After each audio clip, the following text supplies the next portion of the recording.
विघ्न विनायक मूर्ति की जय। कल्याणं ददतं कटाक्षलवतः भक्ताय हत्वा रिपून् कल्याणाचलकार्मुकस्य तनुजं कारुण्यपाथो निधिं कल्याणाकृतिमव्ययं गिरिसुता प्रेमास्पदं पावनं कल्याणाय भजेनुजं गणपतेः श्रीदेवसेनापतिम्। நமக்கெல்லாம் பித்ருதோஷத்தை நிவர்த்தி பண்ணக்கூடிய அளவுக்கு நமக்கு ஒரு புண்ணியமான பித்ருக்களோட அனுகிரகத்தை பெறுவதற்கு மிகவும் முக்கியமான பட்சமாக இந்த மகாலய பட்சம் அப்படின்னு அமையிறது. நேற்றைய வீடியோவில் மகாலய பட்ச ஸ்ராத்தம் எப்படி பண்ணணும், என்ன பண்ணணும் அப்படிலாம் பார்த்தோம். இந்த வீடியோவில் எதெல்லாம் பண்ணக்கூடாது அப்படின்னு பார்க்க போகிறோம். இந்த மகாலய பட்ச 15 நாளும் நம் நித்தியபடியாக தர்ப்பணம் கொடுப்பதனாலேயும் ஹிரண்ய ஸ்ராத்தம் அல்லது பார்வண ஸ்ராத்தம் அப்படின்னு பண்ணக்கூடியதுனாலையும் இந்த 15 நாட்களுக்கு க்ஷவரம் பண்ணிக்கக்கூடாது. அதாவது ஷேவிங் ஆற்றுல பண்ணிக்கக்கூடாது, ஹேர் கட் பண்ணிக்கக்கூடாது. இது மாதிரி சில நிர்பந்தங்கள்லாம் உண்டு. இது ஒரு தீட்சை மாதிரி. எப்படி கர்ப்ப தீட்சை, விவாக தீட்சை, மாத்ரு தீட்சை, பித்ரு தீட்சைன்னு பிரிச்சிருக்காளோ அது மாதிரி இந்த 16 நாட்களுக்கு நம்ம க்ஷவரங்கள்லாம் பண்ணிக்கக்கூடாது. 16 நாட்களுமே.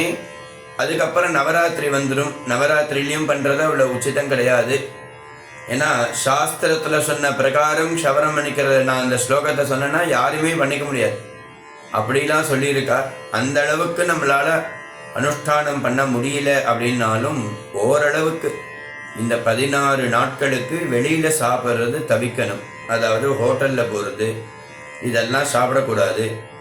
ஹேர் கட் பண்ணிக்கக்கூடாது. செல்ஃபாக நம்மளே ஷேவிங்லாம் பண்ணிக்கக்கூடாது.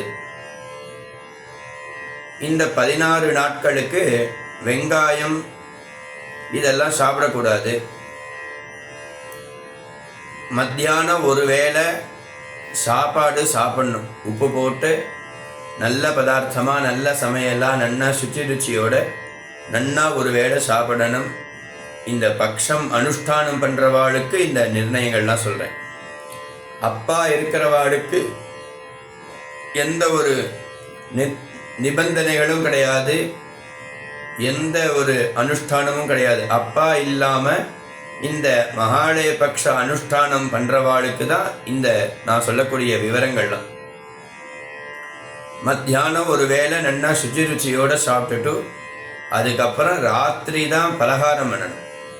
பலகாரம் அப்படின்னாக்க டிஃபன் பண்ணுறது அது மாதிரி தான். சில பேர் என்ன பண்ணுறா, சாயந்தரத்தில் கொஞ்சம் பசியாக இருக்குது, தைல பக்குவத்துக்கு தோஷம் கிடையாது, எண்ணெயில் பொரிச்சு எடுத்ததுக்கு தோஷம் கிடையாது, பஜ்ஜி போண்டாவுக்கு தோஷம் கிடையாதுன்னு அவாவா பஜ்ஜி போண்டா பக்கோடா இதெல்லாம் சாப்பிடலாம்னு ஒரு சில பேர் இதை அனுஷ்டானமாக வச்சிட்ருக்கார். அதெல்லாமும் தவிர்க்கணும். ஏன்னா மத்தியானம் ஒரு வேளை இலை போட்டுண்டு அதில் நம்ம என்ன சாப்பிட்றோமோ அதுதான். அதுக்கப்புறம் தனியாக உப்பு போட்ட பதார்த்தங்கள் சாப்பிடவே கூடாது. இது யார் பண்ணுறா, இப்போ யாரும் அப்படிலாம் பண்ணுறது இல்லையேன்னு தோணும். நிறைய பேர்கிட்ட பழகிறதுனால பெரிய பெரிய மனுஷாலாமே அப்படி தான் பண்ணிட்டு இருக்கா. அதனால் யாருமே அது மாதிரி பண்ணக்கூடாது. கட்டிங் ஷேவிங் பண்ணக்கூடாது.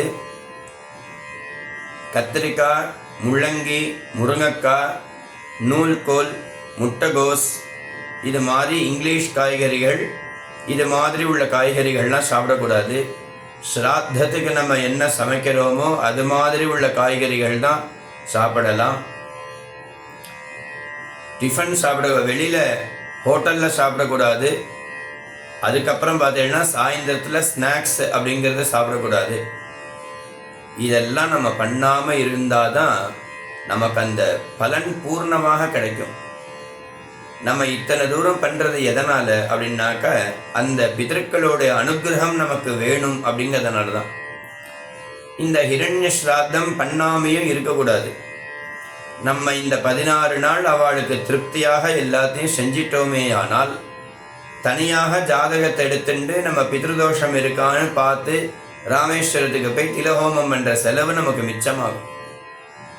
பித்ருதோஷம் எதனால் வர்றது அப்படின்னா இது மாதிரி சில காரிய காரணங்களால் நமக்கு அறிந்தும் அறியாமலேயும் சில தப்புகள் நடக்கிறதுனால தான் பித்ருதோஷமே வருது ஜாதகத்தில். பித்ருதோஷம் வந்ததுன்னா கல்யாணம் ஆகாதவாளுக்கு கல்யாணம் ஆக மாட்டேங்கிறது, வேலை கிடைக்காதவாளுக்கு வேலை கிடைக்காது, வம்சவருத்தி இல்லாதவாளுக்கு வம்சவருத்தி கிடைக்க மாட்டேங்கிறது. இதெல்லாம் பித்ருதோஷம் இருக்கிறவாளுக்கு இந்த விஷயங்கள்லாம்.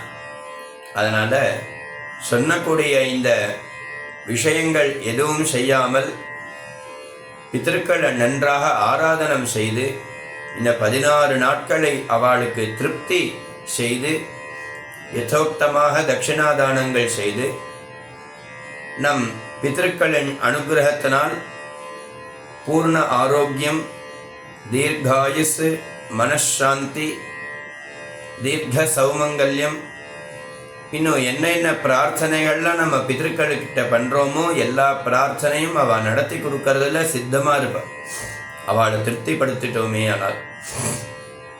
அதனால் எல்லா பக்தாலும் இதை அனுஷ்டானம் செய்து நாளைய வீடியோவில் மகாபரணி அப்படிங்கிற புண்ணிய காலம் என்ன, மகாபரணியில் ஸ்ராத்தம் என்றதுனால நமக்கு என்ன பலன் அப்படிங்கிறத பற்றி நாளைய வீடியோவில் பார்ப்போம். நமः பார்வதி பதயே ஹர ஹர மகாதேவ. ஆதிபராசக்தி மாதா கி ஜெய்.